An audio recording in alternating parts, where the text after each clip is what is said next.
وَإِن كُنتُمْ عَلَى سَفَر، اور اگر تم سفر میں ہو، وَلَمْ تَجِدُوا كَاتِبًا، اور لکھنے والا نہ پاؤ، فَرِحَانٌ مَقْبُوضَةٌ، تو گروی رکھنا ہے قبضے میں دیا ہوا، یعنی جو آدمی قرض دے رہا ہے اسے مقروض کوئی چیز دے دے، اپنی کوئی چیز گروی رکھ دے اور کہے کہ جب میں آپ کو قرض واپس کروں گا تو پھر مجھے یہ چیز دے دیجیے گا۔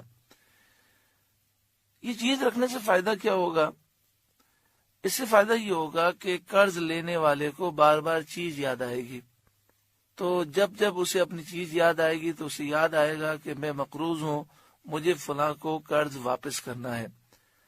اور جس شخص نے قرضہ دیا تھا اس کے پاس جب یہ چیز گروی ہوگی تو اسے یاد رہے گا کہ یہ چیز مجھے فلاں نے دی ہے، مجھے اس سے قرض لینا ہے، تو اس طرح دونوں کو یاد دہانی ہوگی۔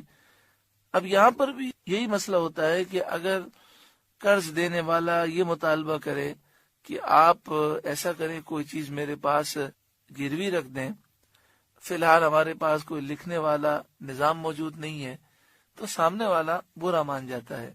حالانکہ برا نہیں ماننا چاہیے، ایسا کرنا مستحب ہے اور مستحب پر عمل کریں گے، قرآن مجید فرقان حمید کی آیات پر جب عمل کریں گے تو انشاءاللہ تعالی دونوں کے لیے آسانی ہو جائے گی اور اللہ تعالی برکتیں عطا فرمائے گا۔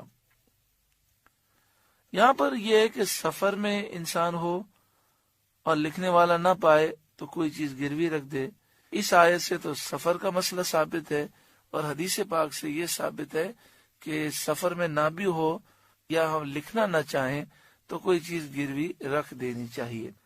نبی اکرم صلی اللہ علیہ وآلہ وسلم کی حدیث پاک ہے کہ رسول کریم صلی اللہ علیہ وآلہ وسلم نے مدینہ طیبہ میں اپنی زرہ مبارک یہودی کے پاس گروی رکھ کر 20 سا جو لی ہے۔ یعنی حضور کی اس حدیث میں ہمارے لیے تعلیم ہے کہ اس طرح بھی معاملات کیے جا سکتے ہیں۔ فَإِنْ أَمِنَ بَعْضُكُمْ بَعْضًا، اور اگر تم میں ایک کو دوسرے پر اطمینان ہو، فَلْيُؤَدِّ الَّذِي اؤْتُمِنَ أَمَانَتَهُ، تو وہ جسے اس نے امین سمجھا تھا اپنی امانت ادا کر دے۔ یعنی مراد یہ ہے کہ جو قرض دینے والا ہے وہ مقروض پر اطمینان ہی رکھتا ہے اور اسے دیانتدار سمجھ کر ہی قرض دیتا ہے، تو جسے اس نے دیانتدار سمجھا ہے اسے چاہیے کہ وہ قرضہ واپس کرے، ایسا نہ ہو کہ وہ مقروض پیسے دبا لے اور قرض واپس کرنے کے لیے تیار ہی نہ ہو۔ وَلْيَتَّقِ اللَّهَ رَبَّهُ، اور اللہ سے ڈرے جو اس کا رب ہے۔ وَلَا تَكْتُمُوا الشَّهَادَةَ، اور گواہی نہ چھپاؤ، یعنی جب گواہی کی ضرورت ہو تو گواہوں کو چاہیے کہ وہ گواہی دیں، اس میں سستی نہ کریں اور گواہی کو نہ چھپائیں۔ حضرت عبداللہ بن عباس رضی اللہ تعالی عنہما سے ایک حدیث مروی ہے کہ کبیرہ گناہوں میں سب سے بڑا گناہ اللہ کے ساتھ شریک کرنا، کسی کو اللہ کے برابر سمجھنا، اور جھوٹی گواہی دینا اور گواہی کو چھپانا ہے۔ یعنی کبیرہ گناہوں میں جو بڑے بڑے گناہ ہیں ان میں ایک ہے شرک و کفر کرنا، دوسرے نمبر پہ فرمایا گیا جھوٹی گواہی دینا، اور تیسرے نمبر پر ہے گواہی کو چھپانا۔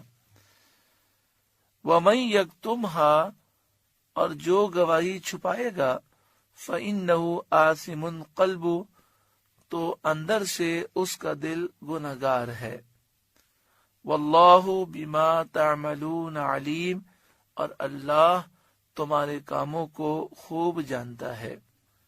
سورہ بقرہ کا 39واں رکوع نمبر 39 مکمل ہوا۔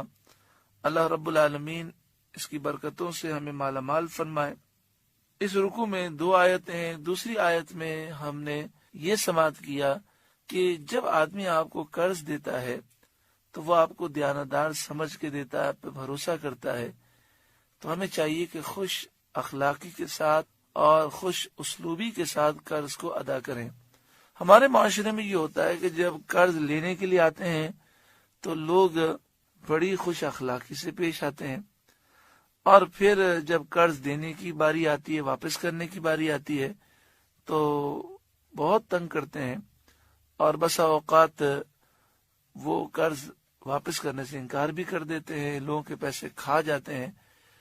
اللہ تبارک و تعالی ہر ایک کو عقل سلیم عطا فرمائے۔ نبی اکرم صلی اللہ علیہ وآلہ وسلم اس معاملے میں کس قدر آپ تعلیم فرماتے کہ حدیث پاک میں ہے کہ جب آپ نماز جنازہ کسی کی پڑھاتے تو پہلے یہ سوال کرتے کہ اس پر کوئی قرض ہے۔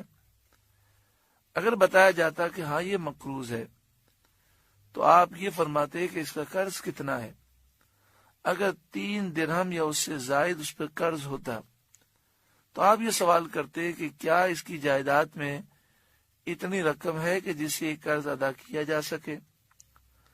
اگر جائیداد میں اتنی رقم نہ ہوتی تو آپ مجمع سے فرماتے کوئی ہے جو اس کی قرض کی ادائیگی کی ذمہ داری لے۔ اگر کوئی ذمہ داری نہ لیتا تو آپ فرماتے جس کے اوپر 3 درہم قرض ہو اور اس کا یہ معاملہ ہو کہ اس کے پاس جائیداد بھی نہیں کہ جس سے اس کے قرض کو ادا کر سکیں، اور کوئی اس کے قرض کی ادائیگی کا ذمہ دار بھی نہیں ہے، تو آپ فرماتے ہیں میں اس کی نماز جنازہ نہیں پڑھوں گا۔